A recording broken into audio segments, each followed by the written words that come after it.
taking flight. There he is high, there he is mad. Should I apologize to Pat and Ian, or Pat more specifically? The topic came up this week that Pat loves the Intellivision and he just hated the Amico. So I kind of flipped off the handle and started saying that Pat doesn't like the Intellivision. He thought the controllers were crap, that the game library sucked, and that no one would want to play any of the games.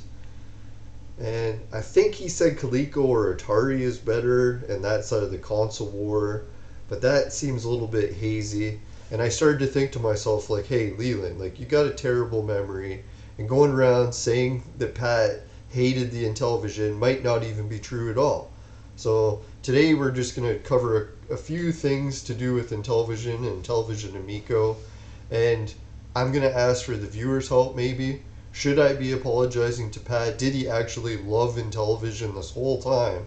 And I've been going around telling people that he didn't actually like Intellivision.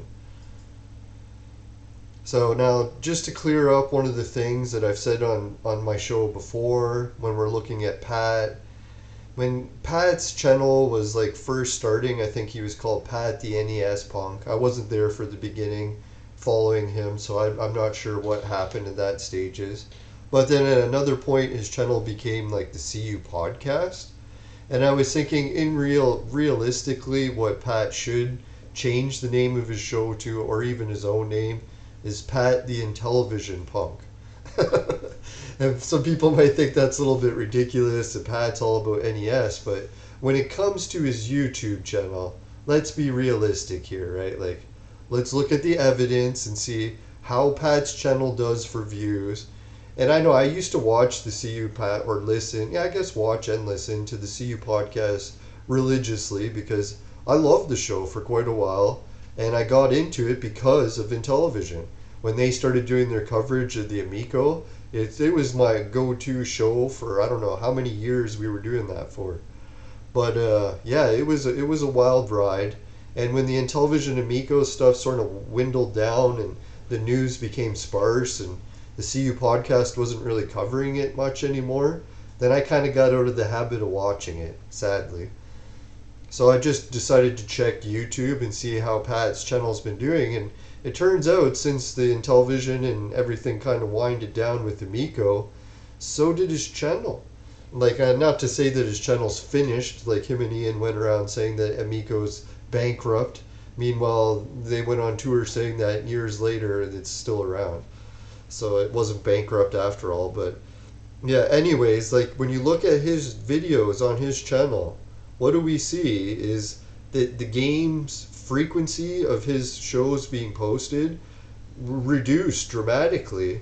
And not only that, like look at the views we got here.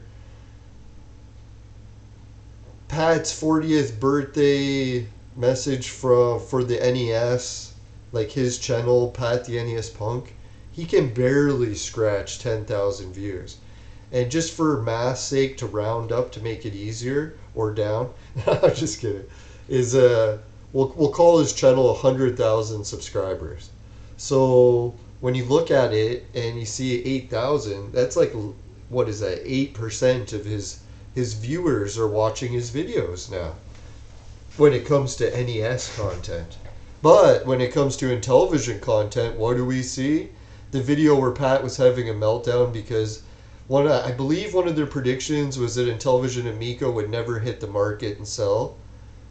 Or no, they originally, correct me if I'm wrong, they picked dates for when they thought it was going to come out. And then after when all those dates passed, they sort of switched to the idea that they said that it would never come out, even though they picked dates. Or it could be wrong. Did I forget that as well?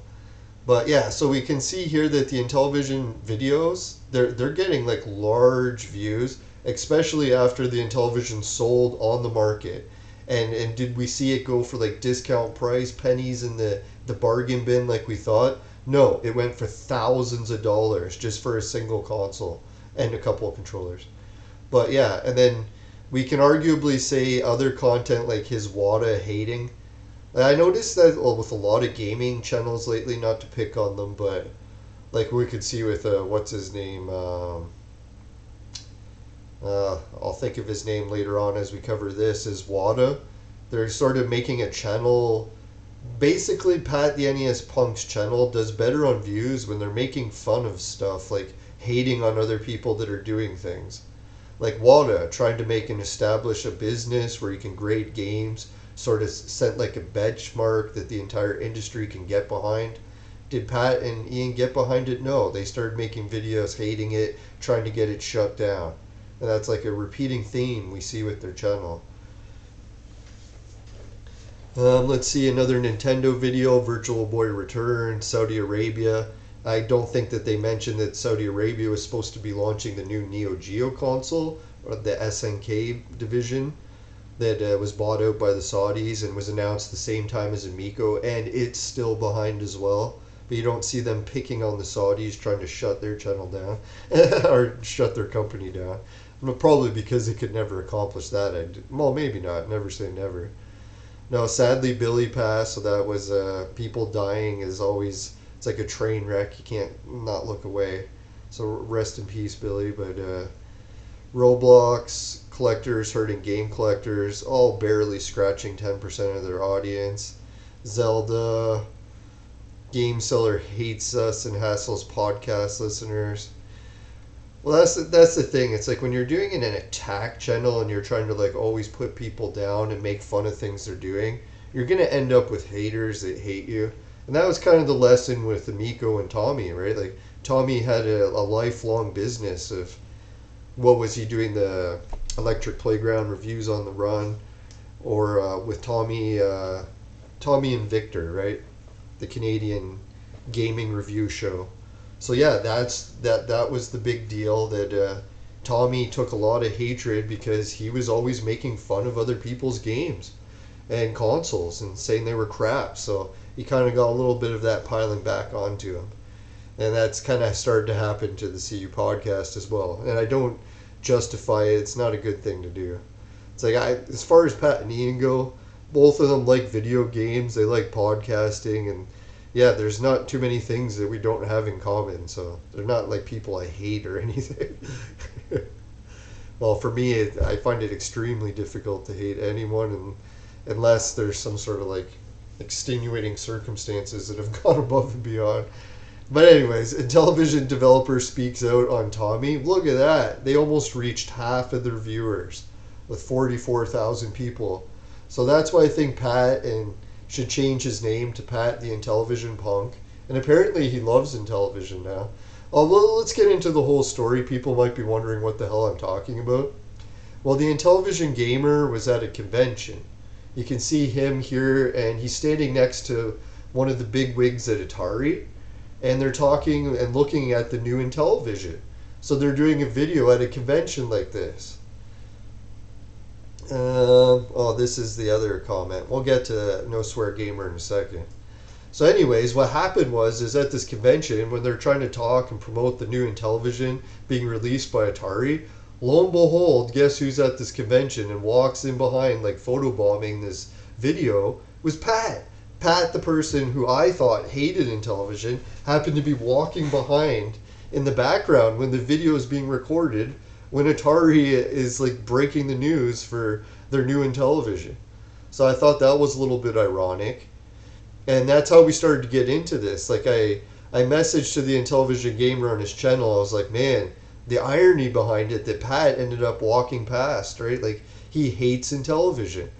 And then Intellivision gamer responded back that Pat told me today that he likes Intellivision, just not Amico. I was thinking, yeah, maybe my memory is that bad that I got it confused, that Pat actually loves Intellivision, he loved the original controller design, and he loves the company. He just doesn't like Amico, and that either boiled down to because he didn't like Tommy, or that Amico was too much like Intellivision. Like, I thought that was the whole thing. Well, I guess they did say that Amico was so much different on its own that it was kind of ruining the Intellivision name. Well, we'll give that side of the argument an examination as well. Alright, so we'll see here, No Swear Gamer was also responding in some of, I can't remember if I commented on his video, Yeah, I think I did. And he said, if anything, I've seen many Intellivision fans thrilled Atari is actually doing this after Tommy made the brand a joke. And Amico admitted they needed something. So I guess I should read that whole comment. But the idea that Intellivision was made a joke by Tommy, I think that's a little bit of a harsh statement, especially coming from a channel that's like directly profiting from ad revenue by smearing the company with like false statements for I don't know how many years. And that's allegedly. Now, my allegedly comment when it comes to these false statements is that No Swear Gamer has repeatedly, over and over again, gone on and on and on about Intellivision or Amico, the company, ripping people off for not honoring refunds. And repeatedly, every time he does it, I put in his comments, I'm like, No Swear Gamer, please provide any shred of evidence that what you're saying is true. And I'm like, I can show you the link. It's been open the whole time. There's no evidence whatsoever that the refund link has ever been down. There's just a bunch of trolls that have been bashing the company. And they've been spreading nonsense about the refund link that you're repeating, and you're not actually checking into it. You just, I'm not sure the reason. Well, not to dig too deep, but No Swear Gamer, you know what happens when you swear? You relieve stress. You know what happens when you don't relieve stress by swearing? You relieve it in other ways. And what are some of the other ways? Lashing out at the people around you, right? Like saying really bad things about no refunds being issued. Meanwhile, the refunds have been issued the whole time. They've never not been issuing refunds. Maybe briefly for a few minutes, someone can show me evidence of the link being down, but I've yet to see it. And especially after years and years of someone claiming it's been down, you think I'd see it. But anyways, let's bring up some Orange Cat. Okay, just goes to show how badly Tommy's shenanigans have tarnished the Intellivision brand. Let's not forget, Tommy put his life savings, sold his house, spent years of his life while he was trying to take care of his dying dad, promoting, and hey, buddy, are you digging behind us? Let's just check it out quick. Now, my puppy is literally on the couch digging behind. Right, buddy? And he's not a puppy, he says. He's just a small dog. Right, well, anyways, it's not an orange cat. It was a gold dog. But yeah, this idea that Tommy's the one tarnishing the company, not the YouTubers that are spreading disinformation about his company and making fun of him repeatedly so that they can collect the ad revenue. They're not the ones that are tarnishing the Intellivision brand. All right, your little scenario is doing more heavy lifting than Atlas. Now that's the other thing, we'll get into it maybe another day, but I do cover Starship and Elon and how it's actually very similar to the whole fiasco with the Amico. Or drama, I should say, not fiasco. Alright, so 8 coins puts, like, with Tommy, he's like, I wonder if Tommy will try to sue with this whole Intellivision thing and being released by Atari. And now, to be fair, like, he's making a joke about how Tommy tried to sue Roblox for the whole oof sound shenanigans. I'll just quit with the shenanigan. But, yeah, that was a whole ordeal that I wasn't a big fan either. I really wish that Tommy wouldn't sue people and that he would have found a way to work with Roblox rather. But who knows? Maybe, like, I wasn't involved in the nitty-gritty of that situation, so I don't understand because I wasn't there probably, right?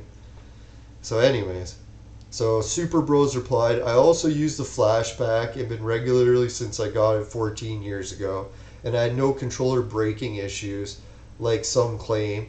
I just use AVI to HDMI and use the adapter for monitor TV. See, this is what No Swear Gamer, as much as I pick on his channel, he is right about a lot of things, and he does talk about how there's 2 camps that are really behind the new Atari Intellivision and against it. And I find the ones that are for it are the ones that are like anti-Tommy, right? Like people that hate Tommy, they're like, oh, this is the greatest, this is what Tommy should have released. And to be fair, I actually agree that Tommy should have went this route as well. But Tommy's not into ROMs, could be putting words in his mouth. And he's not into the older retro stuff anymore. He likes to move on with his life in gaming, so he's not caught in the nostalgia as much as he's bringing back and trying to bring back Intellivision and failed. But yeah, so that's the situation where, yeah, I agree with that part. And when No Swear Gamer was saying that, like, yeah, there's people that are actually very fond of the new Intellivision by Atari, I agree. If you go onto his channel and the people that hate Intellivision and or Amico, that is a big thing. Like, yeah, they love the new one. And I'm actually loving it too, so you can count me in that. But anyways, when it comes to the channels that kind of hate on the new Intellivision by Atari, I find it's the ones that love Amico. Because they're like, oh, we wanted Amico because we don't need a flashback Intellivision. They just hooked the original console up to an adapter and all this. But to be fair to that, like, I was in that boat as well. I have original hardware, but that stuff's getting old, breaking down. Even the original controllers were pretty crappy to begin with, in the regards that if you press two buttons at the same time, it could create false input signals. So that was really messed up. So there are some bad things with the Intellivision controller. I like the idea of Atari releasing it. I like the idea of the controllers being wireless. I like the idea of being able to add ROMs.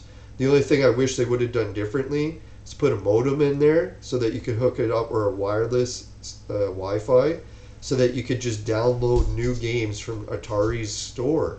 Like, make this like a full console so that you could hook up to an Atari store and be downloading new games for your Intellivision. Like, why not, right? Like, your fridge has internet, for God's sakes, right? And then, to be fair, from the executives from Atari, they said they have another Intellivision model planned in the works, and they're trying to make it cartridge-based.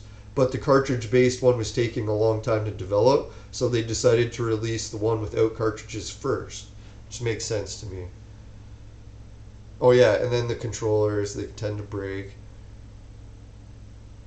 And then we argued about the lag situation.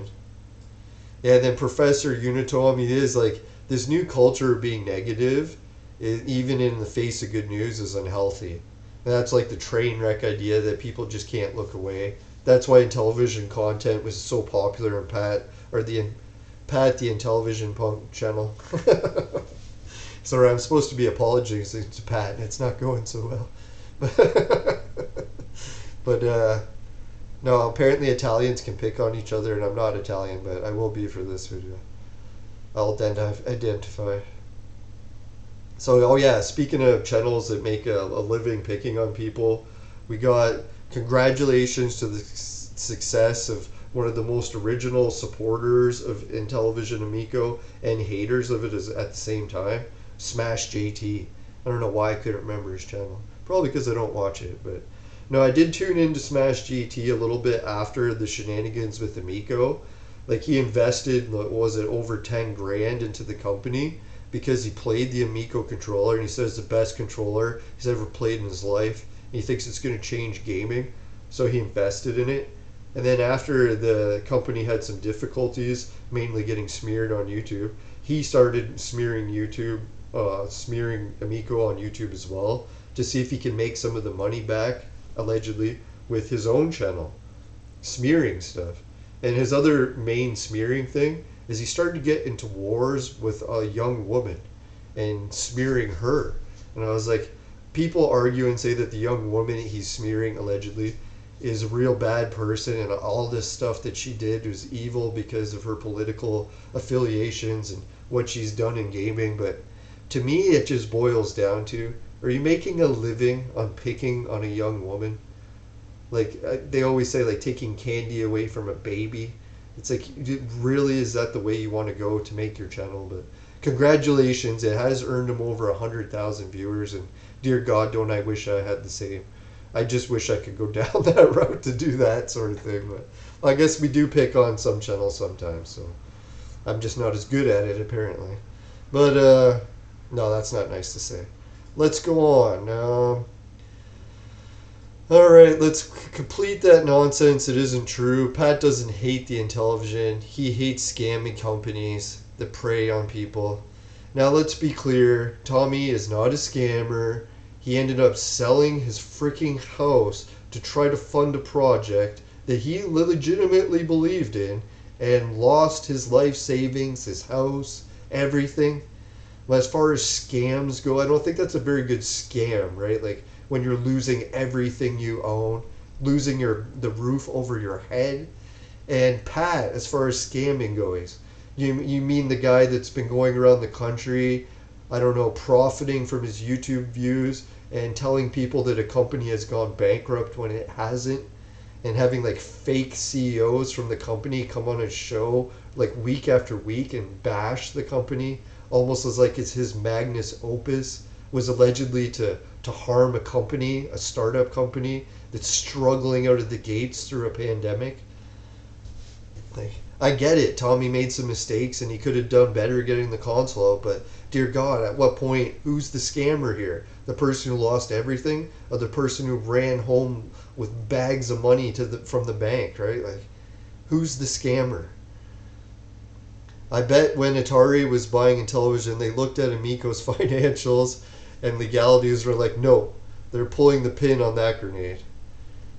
Well, I think the thing with the Amico and the financials, I'm pretty sure Tommy is still trying to keep the Amico going in some regards. Like the Discord's still going. You can still buy the games. You can still redeem your games. The boxes that the haters said you could never redeem, you can redeem them right now. I've already redeemed some of mine. You can play the Amico on NVIDIA Shield on your TV. Oh yeah, and then Ferrer's right. He's like, come on, man, you wanted Amico without a console, man. To be fair, what I wanted in the very beginning is I was not a fan of the Amico. I wanted Tommy to take the Intellivision down the route of like an adults only console. Like Tommy was like, not to make fun of it, but on his original show, Electric Playground, he was like a down and dirty pervert who would release a sex machine before he would release a family friendly console. So that's kind of the route I was hoping. And then I found out Tommy had become vegan. I'd been following him quite a while on social media before the entire Amico thing. And the veganism kind of killed, not to say it killed his sex drive, but I guess his perverted nature in the public. Or maybe just his public persona changed as he aged, or who knows what it was. But that's the road I was hoping. And as far as like the idea of a family friendly console, no, I was never a big fan of that. And then yeah, like I ended up changing my tune after like $20 million worth of investments came in, and this is the project where we either get behind or ruin it. So instead of trying to ruin it, I switched to getting behind it because I was like, hey, at this point, like Pat says, he's trying to slander the Amico to protect investors. But at what point are there already $20 million worth of investors, and slandering is no longer protecting the investors, but it's actually ruining their $20 million investment, right? So to be fair, what I wanted, yeah, that's what I wanted. Yeah, and then he mentions them wanting a console with physical media, and the Atari executive, which we covered earlier in the video, he did discuss that when Pat walked in the background, saying that they're still working on another model, upgraded version of the Intellivision that will have a cartridge slot that can play physical media. And I have a massive Intellivision collection, so I'm happy to hear about that. Both Amico and the original. Like, for God's sakes, I have the Intellivision 1, 2, and the Sears model. And the voice attachment. Yeah, so Luke's Awakening, he's like, yeah, this will be interesting to check out if it can load ROMs and all that. It's nice to see Atari go the method supporting loading ROMs.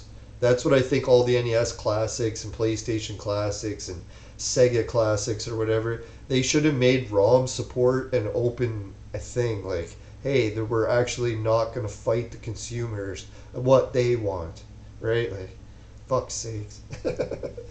Never mind. But anyways, yeah, we talked about the lag.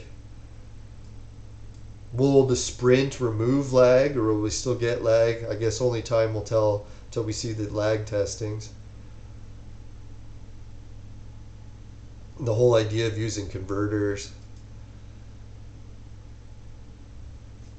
Yeah, and then who is it? The frog guy says, "Yeah, don't worry, you can add the games via the USB port." Yeah, and games DJC, he's liking that I put that I wish Intellivision or that Intellivision Amico would have did this first and then used the profits from it to fund Amico just in case something happened badly like with the pandemic. Oh, and then we were talking too about the Atari flashback quality, like the original, what is it, Intellivision from AT Games, the flashback. Is it bad quality? People are putting that, yeah, they loved it, and I was like, I don't know. To me, it seemed very cheaply made and break easy. But to be fair, I never broke mine either, and I still have it, so maybe they're right, and the AT Games was good quality for the Intellivision. Oh yeah, and if any before we make this episode too long, people are saying it already is, but the Intellivision song that you may have heard in the intro, it's having a Miko day. Make sure to check it out on YouTube. Here's the controller that apparently Amico is still working on releasing, and not in direct partnership with Atari, but I think indirectly they're still in the talks about having the Intellivision games that they sold the rights to be playable on the Amico. Could be wrong about that. Someone put me in the chat. Oh yeah, and I've been working on my own Intellivision Amico game, and it's not anywhere near complete. Not to be like Tommy and be like, yeah, it's out on the launch pad any day. I wish I could say that, but no. It's a long ways away, but who knows? If I get my way, it'll be one of the free launch games that comes with the Amico controller / console. Alright, so bye for now, everyone, and make sure to check out Have an Amico Day. And I think I'll finish the video and we'll play the song and I'll listen along. Bye for now. Oh yeah, and like the video, and make sure to put in the chat below that if you think you're going to buy the Intellivision from Atari and why. Do you think it's better than the flashback? And what was the other questions? Oh yeah, for the Intellivision Amico, do you think Tommy was the scammer or the arguably sketchy channels that were profiting from slandering, allegedly, the Amico brand and the investors' investment? Alright, bye for now. Not to laugh at the investors. I tried to invest too, but bye for now, everyone. It didn't go so well. I put the money in something else and it lost too. But make sure to like, sub, share.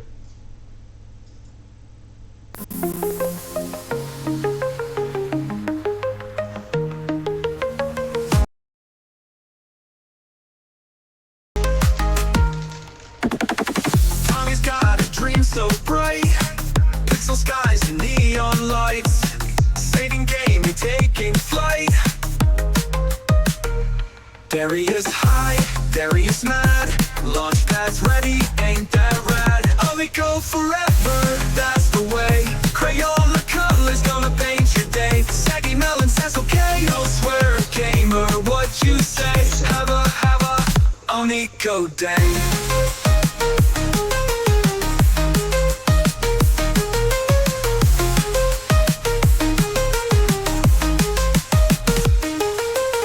Atari creep with joystick moves, retro vibes and modern grooves. Tellerico's got nothing to lose. Except his house. Gaming's hard, a digital beat, 8-bit dreams beneath your feet. Amico forever, that's the way, Crayola colors gonna paint your day. Saggy Melon says okay, no swear gamer, what you say? Have a Amico day.